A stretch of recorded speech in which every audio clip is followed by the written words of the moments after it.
Praise the Lord.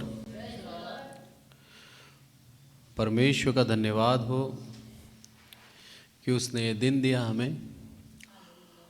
आज का दिन परमेश्वर ने हमें दिया ताकि हम उसकी स्तुति और उसकी आराधना कर सकें। दाऊद राजा बोलता है प्रतिदिन उसकी स्तुति और उसकी आराधना करना उसको भाता है, उसकी प्रशंसा करना। वो बोलता है ना केवल मैं बल्कि आप लोग भी करो। आज हम उसी दाऊद के बारे में सीखेंगे कि परमेश्वर ने उस दाऊद को चुना, पर उस दाऊद के लिए क्या विचार रखता था पलिश्ती गोलियत। कई बार हम बहुत ज़्यादा निराश हो जाते हैं दूसरों के विचारों के द्वारा। कई बार हम हमारे जीवन के अंदर उन्नति कर रहे होते हैं और कोई आता है और बोलता है तो किसी लायक नहीं है, किसी काम का नहीं है, कभी कुछ नहीं बन सकता। और हम उस बातों का महत्व जाने बिना उन बातों को अपने दिल में उतार लेते हैं और क्या होता है, हम निराश हो जाते हैं और मेहनत करना छोड़ देते हैं। शैतान यही चाहता है कि हम परमेश्वर के मार्ग को छोड़कर निराशा में पड़े रहें। आज उसी विषय के ऊपर हम बात करेंगे। इसके लिए निकालिए पहला शमूएल और उसका 17 अध्याय और उसकी 42 आयत। फर्स्ट शमूएल चैप्टर 17 42 वर्ड्स। और यहाँ पर लिखा है, जब पलिश्ती ने दृष्टि करके दाऊद को देखा तब उसे तुच्छ जाना। क्या लिखा है यहाँ? तुच्छ जाना।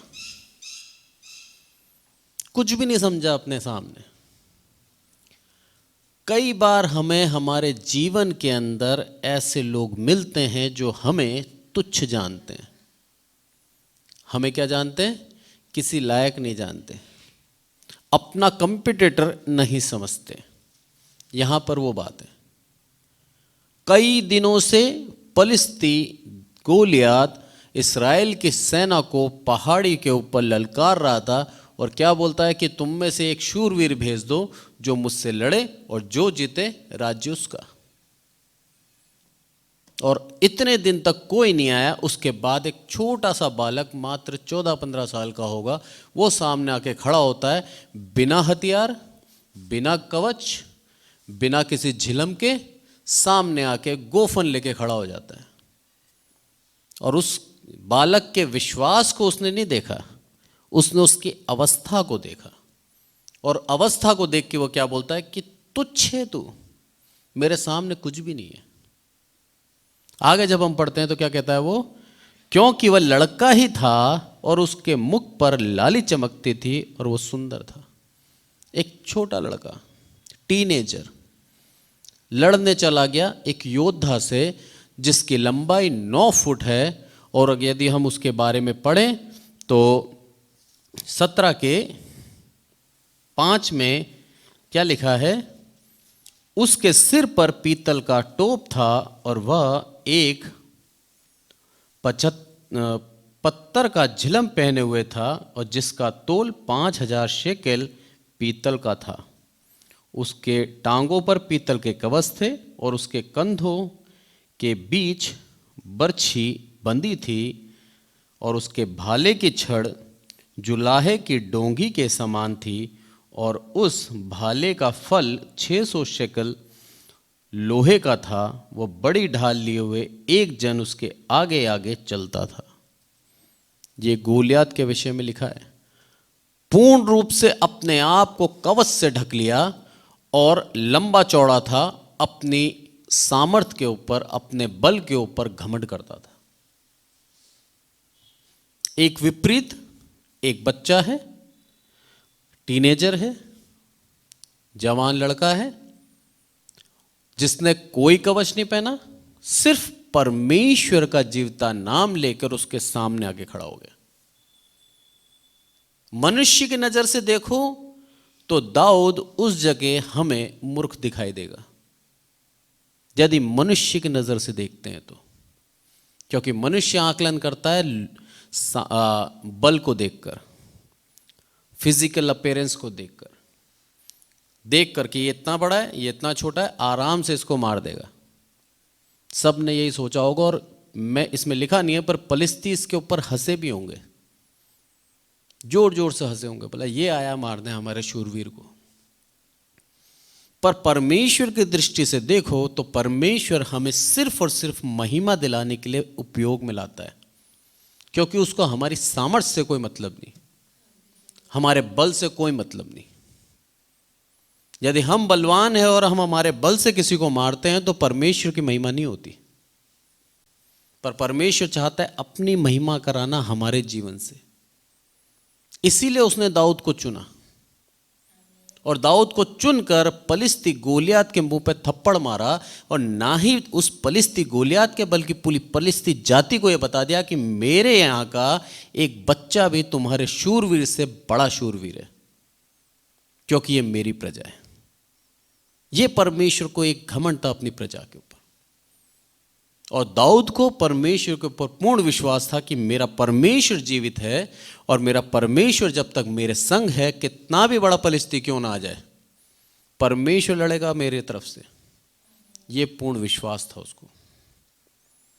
दोनों जगह देखिए, मनुष्य ने उस दाऊद को तुच्छ जाना, अब परमेश्वर ने उस दाऊद का अभिषेक किया उसको भेजने से पहले। इसमें 16 का आप 13 पढ़ें, यह लिखा है, तब शाऊल ने अपना तेल का सींग लेकर उसके भाइयों के मध्य में उसका अभिषेक किया, और उस दिन से लेकर भविष्य को यहोवा का आत्मा दाऊद पे बल से उतरता था। तब शमूएल उठकर रामा को चला गया। बल से उतर रहा है परमेश्वर का आत्मा। उस परमेश्वर की आत्मा की सामर्थ दाऊद ने पहचान ली थी। वो जानता था कि मेरे संग परमेश्वर है, और ये परमेश्वर मेरे को विजय दिलाएगा। परमेश्वर ने एक बच्चे को सुना और चुनने के बाद उसका अभिषेक किया, उसका सम्मान किया। उसी बच्चे का 17वें अध्याय में गोलियत क्या कर रहा है? अनादर कर रहा है, बोलता है तू मेरे सामने तुच्छ है। अब हमें चुनाव करना है, क्या हम मनुष्यों की कही हुई बातों के ऊपर मन लगा के अपने आप को निराश करें, या परमेश्वर जो हमारे जीवन से चाहता है उसके ऊपर विश्वास करें। यदि दाऊद उस वचन को सुनकर जो गोलियत ने बोले और वो निराश होकर उस मैदान से चला जाता, तो दाऊद चरवाहा का चरवाहा रहता, राजा कभी नहीं बनता, क्योंकि उसने उस चुनौती को स्वीकारा और परमेश्वर का जो उसका आत्मा था उसके बल को अनुभव करके वो सामने खड़ा हुआ। हम उस अवस्था में क्या करते हैं, ये हम जरा 1 मिनट के लिए सोचें। जब हमें कोई चिढ़ाता है, हमें कोई अनादर करता है, तो क्या हम उसके सामने खड़े रहते हैं अपने प्रभु का नाम लेकर, या हम वहां से चले जाते हैं? यहां पर सिखाता है ये दाऊद राजा बता रहा है कि वहीं पर रहा वो उसका सामना करने के लिए, क्योंकि बलवंत शक्तिशाली परमेश्वर का आत्मा दाऊद के अंदर था। और दाऊद यहां पर क्या लिखा है इसने, इतना जो वेट है ना, वेट के बारे में भी नीचे लिखा हुआ है कि 57 केजी का तो उसने टोप पहन रखा था, और उसके जो आर्मर थे लगभग क्या पूरा साफ दे रखा है 57 केजी का, और जो उसके भाले की फल था ना जिससे वो मारता, 7 किलो का। सोचिए 7 किलो का तो भाले का सिर्फ आगे का पोर्शन था, नोक, बाकी उसका डंडा वगैरह वो अलग। इतना तैयार होके आया था ये सोच कर कि मैं तो विजय प्राप्त करूंगा, मेरे को कोई नहीं हरा सकता। लिखा है पीतल बांध रखा था उसने पैरों पर भी, लंबा ज़्यादा था, उसको डर था पैर पे वार ना कर दे कोई, तो पैरों से लेके सब जगह उसने क्या कर रखा था? अपने आप को ढक रखा था। और उसको उस पीतल के कवच के ऊपर विश्वास था, क्योंकि उसके पास जीवता परमेश्वर नहीं था। और दाऊद के पास जीवता परमेश्वर था, इसलिए उसने आर्मर, उसने जो कवच है वो लिया ही नहीं। ये अंतर है दोनों के अंदर। एक शारीरिक रूप से बलवान है, एक शारीरिक रूप से दुर्बल है, पर एक आत्मिक रूप से बलवान है और दूसरे के पास आत्मिक प्रभु है ही नहीं।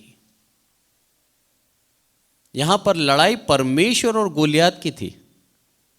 दाऊद को तो सिर्फ वहां पर दाऊद की महिमा के लिए रखा था। वो भी क्यों? क्योंकि दाऊद परमेश्वर की महिमा अपने जीवन से करता था।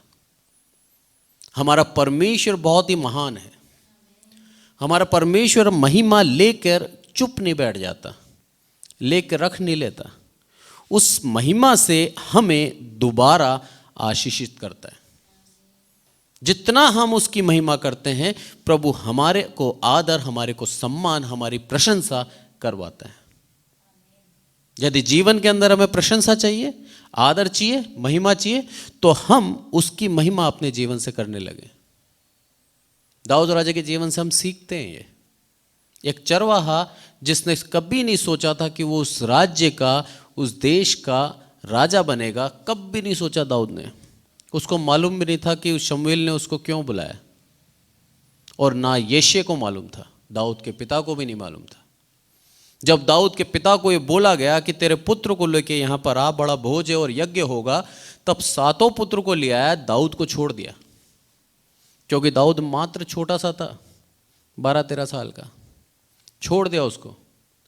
बोला तो उसको लगा ये किसी लायक नहीं है, जैसे पलिस्ती गोलियत को लगा। उसके पिता को भी ये लगा कि बहुत छोटा है ये, इससे शमूएल को कोई काम नहीं होगा। पर यहां देखिए आप, परमेश्वर की महानता आपको बचपन से ही चुन लेता है। ऐसा नहीं है कि जब ये योग्य बनेगा तब चुनूंगा। उसको मतलब नहीं है आपके शारीरिक बल से और आपके पोजीशन से, कोई मतलब नहीं है। उसने आपके भविष्य को तय कर रखा है, इसीलिए वो आपको बचपन से चुन लेता है। और दाऊद को चुन लिया, और जब चुना तब दाऊद को भी नहीं मालूम था ये मेरा अभिषेक क्यों हो रहा है और इस अभिषेक के बाद मैं क्या बनूंगा। क्योंकि यहां कहीं नहीं लिखा कि शमूएल ने उसको बोला हो कि तू जो राजा बनेगा। आयत हम दोबारा पढ़ सकते हैं 13वीं। इसके अंदर लिखा है, जब तब शमूएल ने अपना तेल का सींग लेकर उसके भाइयों के मध्य में उसका अभिषेक किया। बस यही लिखा है। कहीं लिखा है क्या अभिषेक क्यों किया? नहीं लिखा। क्योंकि परमेश्वर ने शमूएल को यह आज्ञा दी थी कि जा और उसका अभिषेक कर। इस कारण से वो गया और अभिषेक किया। बस परमेश्वर चाहता है जो बोला जाए वैसा ही करें, ना उसमें बढ़ा ना उसमें घटा। जबकि परमेश्वर ने शाऊल का राजा पद से तिरस्कार कर दिया था, शमूएल को मालूम था। और शमूएल मन ही मन जानता था कि दाऊद को परमेश्वर ने चुना है, पर उसके बावजूद भी शमूएल ने बोला नहीं दाऊद को। क्योंकि 15वीं अध्याय जब हम पढ़ते हैं तो वहां साफ लिखा है कि परमेश्वर ने शाऊल को राजा होने से, उसकी इच्छा ही खत्म होगी उसको राजा बनाने की, अयोग्य जाना लिखा है। क्योंकि शाऊल ने क्या करा था, वहां के जानवरों का लालच कर लिया था, उसको अयोग्य जान लिया और तुरंत अभिषेक करवाया किसका? दाऊद का। अब दाऊद के कितने अच्छा उसका जीवन होगा, उसका कितना अच्छा दिल होगा कि परमेश्वर ने उसको बचपन से ही चुन लिया। और दाऊद की महानता देखिए, अभिषेक के बाद उसने पूछा भी नहीं ये सब तुमने मेरे साथ क्यों किया। कहीं भी नहीं लिखा कि उसने पूछा हो। लिखा है अभिषेक करने के बाद वो कहाँ चला गया? रामा को चला गया, वापस चला गया। और दाऊद सोच रहा था मेरे साथ हुआ क्या। वो अभिषेक का ही प्रतिफल है कि वो 17वें अध्याय में गोलियत को मार देता है। परमेश्वर जानता था कि इसका अभिषेक करना जरूरी है। मेरा आत्मा देना इसको जरूरी है, बिना मेरे आत्मा के ये गोलियत को नहीं हरा सकता। ये दर्शाता है कि परमेश्वर हमारे भविष्य को जानता है और उसको सुनिश्चित करता है, उसकी रक्षा करता है, इसीलिए अपना आत्मा उसने दिया। आज ये वचन हमारे लिए किस तरह से काम के हैं कि आज भी परमेश्वर हमारे भविष्य को जानता है, आज भी हमारे को सुनिश्चित करना चाहता है, अपना पवित्र आत्मा वो हमें देना चाहता है। हम यदि प्रभु यीशु मसीह को ग्रहण करते हैं तो वो पवित्र आत्मा मिलता है, और आता जाता नहीं है, हमारे अंदर वास करता है, हमें सिखाता है, बार बार हमें बोलता है, बोधित कराता है, ये गलत है इसे मत कर, ये सही है इसे कर। परमेश्वर के राज्य में जाने का यही मार्ग है, बताता है कौन? पवित्र आत्मा। आज भी, और आज भी चाहता है पवित्र आत्मा कि हम जिस अवस्था में उससे हटकर अधिकारी पद पे जाएं, पर वो ये चाहता है कि निराश ना हो जीवन में। जिस तरह से दाऊद को तुच्छ जाना गया अपने पिता के द्वारा, गोलियत पलिश्ती के द्वारा, और उसके बाद जब वो सेनापति बना तो उसके साथ काम करने वालों के द्वारा। बार बार उसको ये बताया गया तो किसी काम का नहीं है। हम आगे आयत पढ़ेंगे तो बताएंगे, तो उसके अंदर लिखा है कि जब वो विजय प्राप्त करके आया तो अपने शर्ट उतार के, अपने वस्त्र उतार के नाच रहा था परमेश्वर की जीत के ऊपर। तब उसकी पत्नी मिकल क्या बोलती है? तेरे को ये शोभा नहीं देता। उसकी पत्नी ने भी उसको तुच्छ जाना। सोचिए कितना अनादर सहा उसने अपने जीवन के अंदर, और हर एक जगह परमेश्वर को महानता दी। हर एक जगह उसने परमेश्वर का जो आनंद है वो अपने अंदर रखा, और उन बातों को जो उसको निराश करती उसको सुना ही नहीं। बोलता है मेरे परमेश्वर के उत्सव के लिए मैं इससे भी ज्यादा नाच सकता हूं। ये जवाब दिया था उसने पत्नी को। अपने ही हमें चोट पहुंचाते हैं, बाहर का नहीं आएगा। जिनके हम ज्यादा सुनते हैं, जिनसे हम ज्यादा बात करते हैं, जिनके संग रहते हैं, वही हमें खेदित करेंगे। शैतान उन्हीं में होके बात करेगा। आज के वचन में हम सीख लें, निराशा को जीवन से निकाल दें। यदि निराशा आ गई तो आप अपने मंजिल, अपने गोल तक नहीं पहुंच पाएंगे। यदि हमें जीवन में कुछ बनना है तो निराशा को हटाना पड़ेगा। अपने ही होते हैं जो हमें पाप कराते हैं, दूसरा नहीं होता। आदम को उसकी पत्नी हवा ने ही पाप करवाया था। शैतान हवा में होके बात कर रहा था। हम कई बार सोचते हैं ये तो बहुत अच्छा है, ये गलत नहीं बोल सकता, वही गलत बोलता है। क्योंकि वचन कहता है अपने मित्र, अपने परम मित्र पर भी भरोसा मत करना, क्योंकि कोई परमेश्वर का स्थान नहीं ले सकता। परमेश्वर एकमात्र ऐसा है जो विश्वासघात नहीं करता, बाकी हर एक मनुष्य विश्वासघात कर सकता है, और काफी लोग करते भी हैं। इसलिए बोलता है परमेश्वर कभी विश्वास मत करना।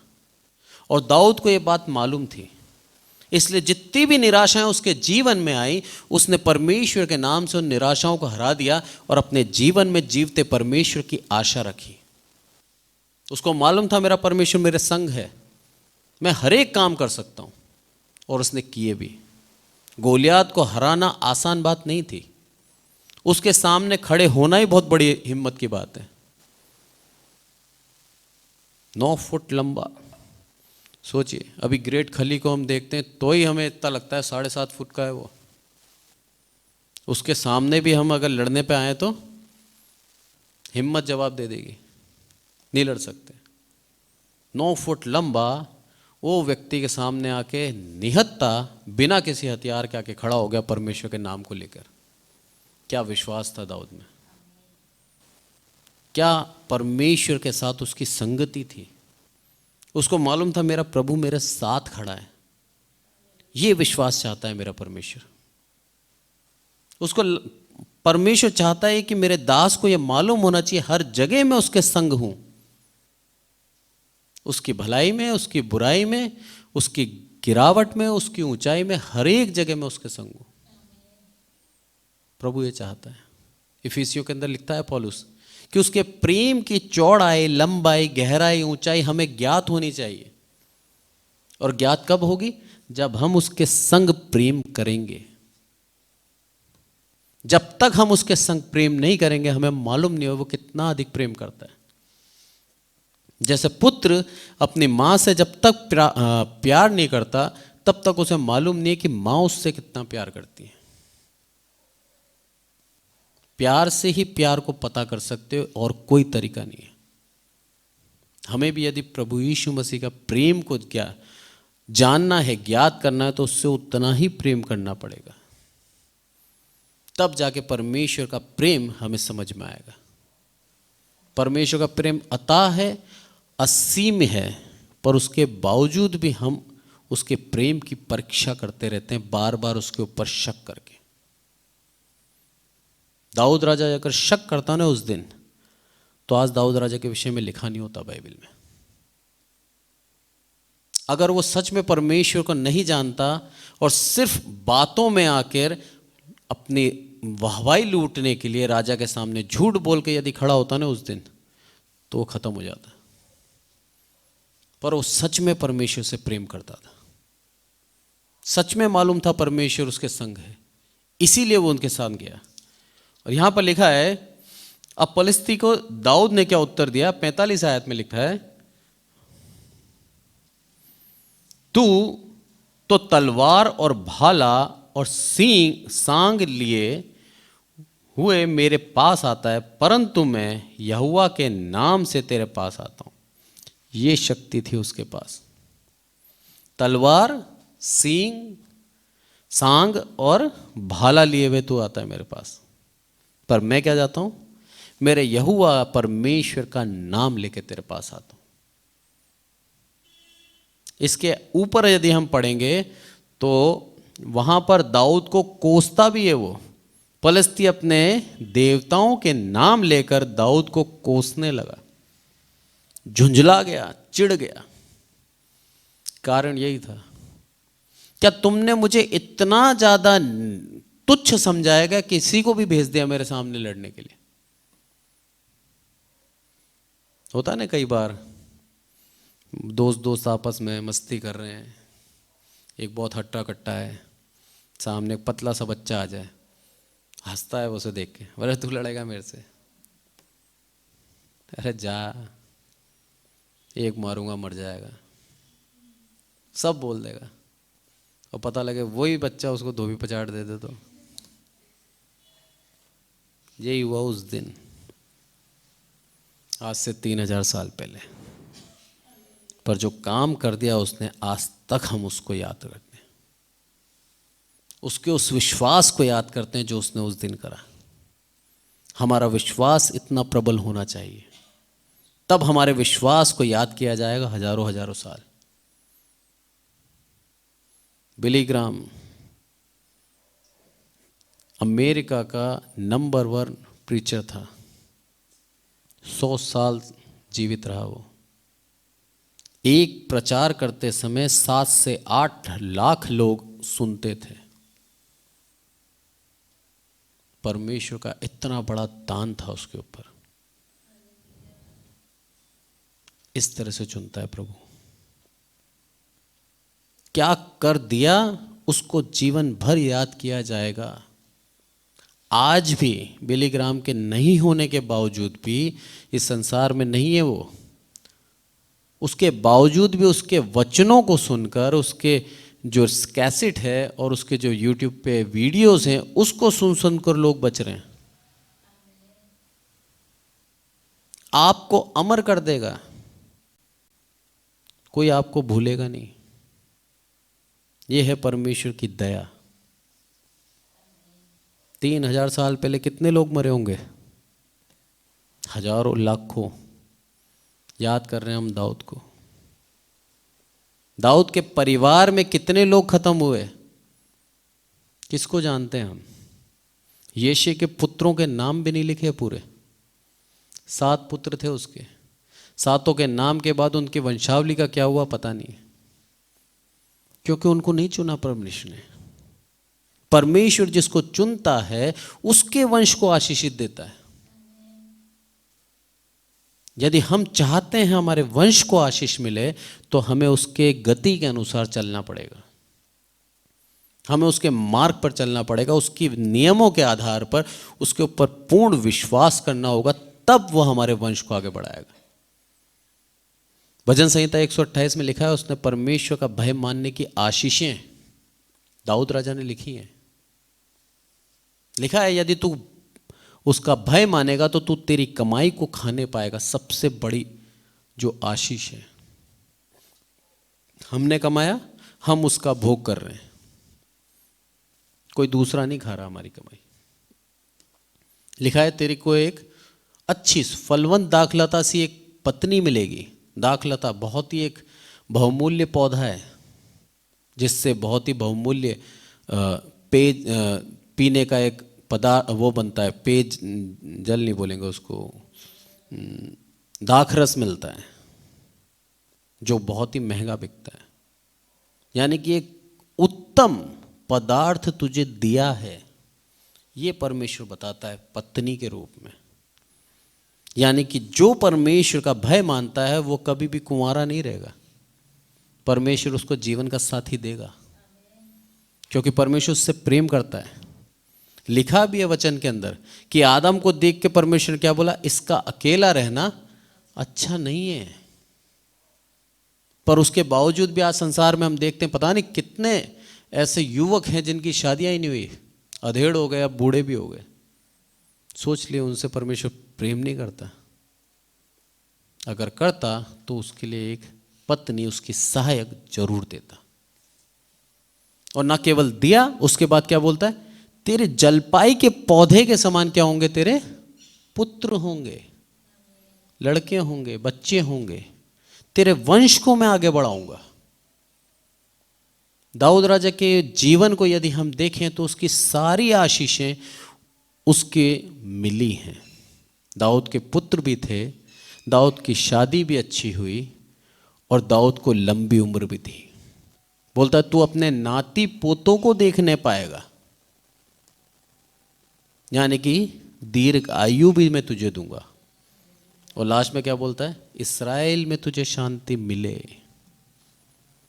सबके बाद शांति तेरे जीवन में बनी रहेगी, ये आशीष है परमेश्वर की। हम आशीष को कैसे देखते हैं, बड़ा टीवी, बड़ी गाड़ी, बड़ा घर, हम सोचते हैं ये आशीष है। ये आशीष नहीं है। आशीष है आपके जीवन में शांति, आपके जीवन में सुकून। जो चीज आपको मिली है प्लेट के अंदर, वो चीज आप खा सको, जो खाना आपको मिलता है ना, वो खाना खा सको, ये आशीष है सब कुछ पर खा नहीं पाते बहुत से लोग। बैंक बैलेंस भरे हुए हैं पर डॉक्टर ने सब मना कर दिया, कुछ मत खाओ। सोचिए ऐसे पैसे का कोई फायदा है? पर उसी चीज को मनुष्य क्या सोचता है, बहुत आशीषित है। परमेश्वर यहां सिखाता है हमें कि अपने जीवन को उसके अनुरूप ढाल लो। जीवन के अंदर इतना सब कुछ देने को तैयार है जो हमने सोचा नहीं था। आगे बोलता है यहां पर, दाऊद ने उत्तर दिया कि मैं परमेश्वर का नाम लेके तेरे पास आता हूं, जो इस्राएली सेना का परमेश्वर है और उसी को तूने ललकारा है।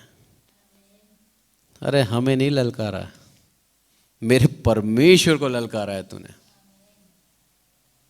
ये चीज दाऊद को मालूम थी, पर शाऊल इस चीज को भूल गया था।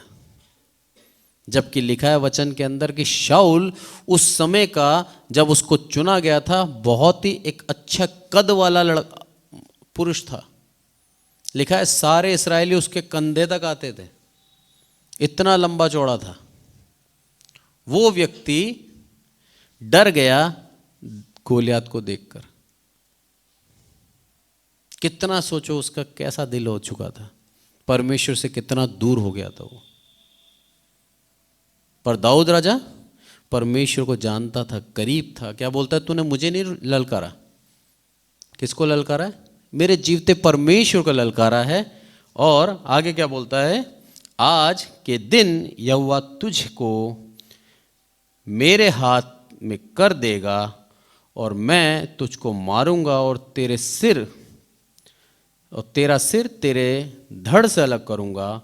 और मैं आज के दिन पलिस्ती सेना के शव आकाश के पक्षियों और पृथ्वी के जीव जंतुओं को दे दूंगा। तब समस्त पृथ्वी के लोग जान लेंगे कि इस्राएल में एक परमेश्वर है। यहां पर भी उसने परमेश्वर की महिमा करी है। कहीं नहीं बोला कि मैं दाऊद अपना नाम बड़ा करूंगा। लिखा है कहीं? कहीं नहीं लिखा। बोला मैं मारूंगा, क्यों? क्योंकि परमेश्वर मेरे हाथ में कर देगा तुझे। ये लिखा है पहले, तुझे मेरे हाथ में कर देगा, फिर मुझे इस्तेमाल करा उसने कि मैं तेरे को मारूं। पर बाद में क्या बोलता है? इस्राएल का परमेश्वर है, ये समस्त जाति जान लेगी। हम क्या बोलते हैं? मैं तुझे मारूंगा, देखना फिर मेरा नाम क्या होता है। परिवर्तन बातों में लाना पड़ेगा यदि परमेश्वर के संग चलना है तो। हमारे मुंह से हमारी प्रशंसा ना हो, बल्कि परमेश्वर को आदर और महिमा मिले। परमेश्वर यही चाहता है हमसे। दाऊद ने भी यही करा। बोला सब कुछ कर देगा प्रभु मेरे हाथ में, इसीलिए मैं तुझे मार पाऊंगा। उस चीज को वो जानता था, परमेश्वर के सामर्थ को जानता था। और इसलिए बोलता है लास्ट में क्या?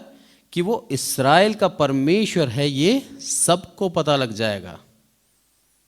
और 48वें आयत देखते हैं हम। तब पलिश्ती उठकर दाऊद का सामना करने के लिए निकट आया। तब दाऊद सेना के और पलिश्ती के सामना करने के लिए फुर्ती से दौड़ा। देखिए, वो सामने आया उठ करके, और वो भाग के सामना कर रहा है। उसका 1% भी डर नहीं है उसके अंदर, ये दिखाता है। 1% भी संकोच नहीं है। 1% भी उसने क्या है? शक नहीं है कि मेरा परमेश्वर मेरे संग नहीं है। उसका विश्वास कितना अच्छा था। और जब हम देखते हैं 49 आयत, इसको भी पढ़ते हैं हम। फिर दाऊद ने अपनी थैली के में हाथ डालकर उसमें से एक पत्थर निकाला और उसे गोफन में रखकर पलिश्ती के माथे पर ऐसा मारा कि पत्थर उसके माथे के भीतर घुस गया और वो भूमि पर मुंह के बल गिर पड़ा। एक बार में खत्म, एक पत्थर। मैं समझता हूं दाऊद की हाइट 14 साल का लड़का है, 5-5.5 फुट होगी, और वो 9 फुट का, लगभग डबल। और उसने जब पत्थर उठाया होगा अपने गोफन में डाल दे तो इतना मान लो, इतना बड़ा तो नहीं उठाया होगा, छोटा सा पत्थर। 9 फुट के व्यक्ति के सामने अगर एक कंकर रखा जाए, वो कंकर उसको गिरा सकता है? नहीं गिरा सकता। पर जब वो कंकर परमेश्वर के नाम को लेके मारा जाता है, तब उस कंकर में भी जान आ जाती है। दाऊद के अंदर कोई ऐसी खूबी नहीं थी कि वो एकदम सटीक निशाना मार सके। दाऊद के अंदर कोई ऐसी खूबी नहीं थी कि वो बहुत वेग से पत्थर मारता था, ये भी नहीं लिखा। दाऊद की खूबी सिर्फ ये थी कि वो जीवते परमेश्वर को प्रथम स्थान देता था। यही खूबी थी दाऊद के अंदर। परमेश्वर का आदर सम्मान करता था, परमेश्वर को प्राथमिकता देता था। इसीलिए परमेश्वर उसके शत्रुओं को उसके पैरों में कर देता था। हमें यदि जीवन के अंदर आगे बढ़ना है तो हमारे शत्रु आएंगे बीच में, उन शत्रुओं से बचना है तो प्राथमिकता परमेश्वर को दे। परमेश्वर हमारे पैरों के अंदर उस शत्रुओं को कर देगा। जिस तरह यहां लिखा है कि मुंह के बल गिरा, दाऊद इधर से दौड़ रहा है, वो उधर से आ रहा है, और उसके दाऊद के पैरों में गिर गया। सोचा नहीं था किसी ने ऐसा होगा। यहां तक कि शाऊल राजा ने भी नहीं सोचा था। इस्राएली भी नहीं जानते थे कि दाऊद उसको मार देगा, पर दाऊद के विश्वास के द्वारा, उसकी जिद के द्वारा दाऊद को वहां पर भेजा गया था। और जब पलिस्तियों ने देखा कि ऐसा हो गया, डर के मारे भागे वो, पर इस्राएलियों ने उनको भी मारा। क्योंकि लिखा है तुम्हारे पलिस्तियों के शव में क्या कर दूंगा, जीव जंतुओं को दे दूंगा। दे दिए उसने, सबको दे दिए। परमेश्वर यहाँ सिखाता है कि जब तक मैं हूं तेरे संग, कितना भी पहाड़ बराबर समस्या क्यों ना आ जाए, 1% भी शंका मत रखना, सोच मत रखना, शक मत रखना। मैं हर एक असंभव काम को संभव करने के लिए तैयार हूं। परमेश्वर हमें बार बार बार बार ये याद दिलाता है कि वो हमसे कितना प्रेम करता है, और उस प्रेम के खातिर हमें कभी नीचा नहीं होने देता, हमारा अनादर नहीं होने देता, हमारी स्तुति, हमारी प्रशंसा औरों से करवाता है परमेश्वर। और यही हुआ, दाऊद की प्रशंसा होने लगी। दाऊद को शूरवीर कहा गया, जबकि दाऊद के अंदर कोई ऐसी योग्यता नहीं थी। वो एक आम इंसान था, हमारी और आपकी तरह। जितना बल मुझ में है उतना ही बल उसमें होगा। कोई बहुत बड़ा बलवान नहीं था वो, अपने बल पे उसको विश्वास ही नहीं था। उसने साफ कहा है, मैं मेरे परमेश्वर के नाम को लेकर तेरे सामने आता हूँ। आज हम ये ध्यान लें, ठान लें मन में, दुश्मन हमें निराश भी करेगा, हमें तुच्छ भी बोलेगा, हमें कोसेगा भी सही, क्योंकि वो नहीं चाहता कि हम परमेश्वर के राज्य में आगे बढ़ें। हमें मार्ग से हटाना चाहता है, निराश करना चाहता है, पर परमेश्वर का जीवता वचन हमारे संग होना चाहिए, तो हम उस निराशा को आशा में बदल देंगे। वही एक वचन है जो हमें उस आशा में जीवित रख सकता है। नहीं तो हमारे अंदर कोई योग्यता नहीं है, कोई ऐसी सामर्थ्य नहीं है कि हम उस चीज के ऊपर जीत प्राप्त कर सकें, पर सिर्फ परमेश्वर का उस पवित्र वचन के द्वारा हम जीत प्राप्त कर सकते हैं। परमेश्वर छोटे से वचन से हम सबको आशीषित करें। आइए प्रार्थना करते हैं। हे हमारे प्रभु, आपका बहुत बहुत धन्यवाद ईश्वर। मेरे प्रभु, सब कुछ आपके हाथों में सौंपते हैं ईश्वर। मेरे प्रभु, इस कलीसिया के लिए प्रार्थना करते हैं ईश्वर। हमारे जीवन के अंदर बहुत से लोग हैं ईश्वर, जो हमें प्रतिदिन निराश करते हैं ईश्वर। प्रतिदिन हमें ये एहसास दिलाते हैं कि हम किसी योग्य नहीं हैं ईश्वर। मेरे प्रभु, हमें तुच्छ गिना जाता है, हमें अयोग्य गिना जाता है ईश्वर। मेरे प्रभु, पर आपकी दया और आपकी सामर्थ हमारे ऊपर है ईश्वर। हमें उस अयोग्यता से मेरे प्रभु आप योग्य बना देते हैं ईश्वर। हमें मेरे प्रभु आप इस योग्य बना देते हैं कि दूसरी हमारी प्रशंसा भी करता है ईश्वर, हमें आदर देता है, हमें सम्मान मिलता है ईश्वर, सिर्फ और सिर्फ आपकी दया और आपके अनुग्रह से ईश्वर। सब कुछ आपके हाथों में सौंपते हैं ईश्वर। मेरे प्रभु, पूरी कलीसिया के लिए प्रार्थना करता हूँ, हर एक विश्वासी के लिए प्रार्थना करता हूँ ईश्वर में, कि जब जीवन के अंदर इनकी निराशा है ईश्वर, तो मेरे प्रभु आपकी एक जीवित आशा इनके जीवन में हो ईश्वर। वो निराशा इनको आपके वचन से दूर ना लेके जाए ईश्वर, पर जीवित आशा के द्वारा ये आपके और अच्छा व्यक्तिगत रिश्ता, एक पर्सनल रिश्ता बना सके मेरे प्रभु आपसे। मेरे प्रभु, आपकी दया और आपकी करुणा हम पर है इस कलीसिया पे, इसलिए आपका बहुत बहुत धन्यवाद मेरे प्रभु। एक और बार सब कुछ आपके हाथों में सौंपता हूँ मेरे प्रभु। आए हुए हर एक विश्वासी को आपके हाथों में देता हूँ ईश्वर। इनके जीवन में मेरे प्रभु बहुतायत के आशीष देना ईश्वर, इनको सर बनाना मेरे प्रभु, पूछ नहीं ईश्वर। मेरे प्रभु यीशु मसीह के नाम से मांगते हैं, आमीन। और अब हमारे परमेश्वर का प्रेम, प्रभु यीशु मसीह का अनुग्रह और पवित्र आत्मा की सहभागिता हम में से प्रत्येक विश्वासी के जीवन के अंत तक बनी रहे, आमीन।